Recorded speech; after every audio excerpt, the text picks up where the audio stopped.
Hi, and welcome to part 5 of How to Play Sudoku.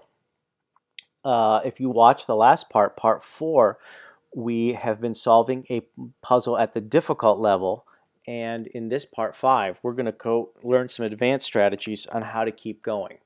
In part 4, we did the most basic, obvious moves that allow, and we filled in a lot of the board, as you can see. But we also hit that point where there is no more obvious things. If you look at the pencil marks, which are in pink, and we go through each of the numbers, 1, 2, we're stuck with combinations where we're not given any information. We have possible combinations everywhere. There is no obvious column, row, or box that is open and allows us to drop one in. So we're going to move on to the next strategies. And these are more complex strategies that really require logic. So this is where we left the board at the end of 4. And now here we are. So we're going to move on to this next concept, which is that you're starting to look at places where there's a lot of possibilities. 1 and 4, 1 and 4, 1 and 4, 1 and 4. And in some cases, you could say, well, I guess the only thing I can do is take a guess at a number and put a 4 in there and then just see if that's correct. And then if it's not, you have to go back. But there is some logic that you can play that will answer some of these questions. One of the pieces of logic I call the chain of pairs. And what that means is when you start to see a lot of the same two numbers by itself, for example, 1 and 4, 1 and 4, 1 and 4, down at the bottom 1 and 4, here 1 and 4, here 1 and 4. I call this the chain of pairs. It means that there's a scenario being played whereby one number's information is going to trigger the answer to all of these.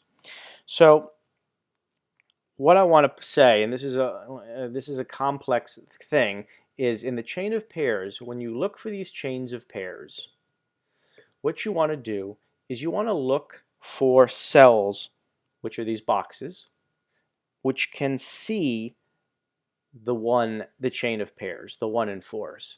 And what I mean by that is here is a box, a 1, 2, and a 4. And it can see in the same column, the 1 and 4. It can also see in the same box, 1 and 4. And you want to start to look for these things that are lined up with these other ones. So here is this particular one, which has a 1 and 4 in the same box, and here is and here's a 1 and 7, which is also seeing 1 in the same box. Here's the best way to describe it. You want to look for the boxes that are not 1 and 4 that can see two 1 and 4s. So by picking this box, it can see it in its row 1 and 4. It can also see 1 and 4 in its column. It can also see 1 and 4 in its box. I want you to take this one here, 1 and 4. It can see it in its box, and it can see it in its column, and that goes the same for here. 1 and 4 is in its box, but it's also in its column. And by looking for these boxes that can see the 1 and 4s in two spots, what you're going to do is it means that you actually, these numbers cannot be 1s and 4s, because if it can see it two times, it's going to have 1 or 4, 1 and 4. These actually cannot be 1s or 4s. So in this particular case, we can remove the pencil mark of the 1. And in this particular case, we can remove the pencil mark of the 4. And in this particular case, we can remove the pencil mark of the 1 and 4. And by doing so, we now have more singletons to start filling in. So we have that 2. And now by removing these numbers, we now know we have more that we can start to work with. We can start to see that a 2 goes there. And we can start to see that a 7 goes there. And by doing so, it creates the 6 there, the 4 there, the 1 there, 1 there, 4 there. I believe this has solved the whole puzzle for us.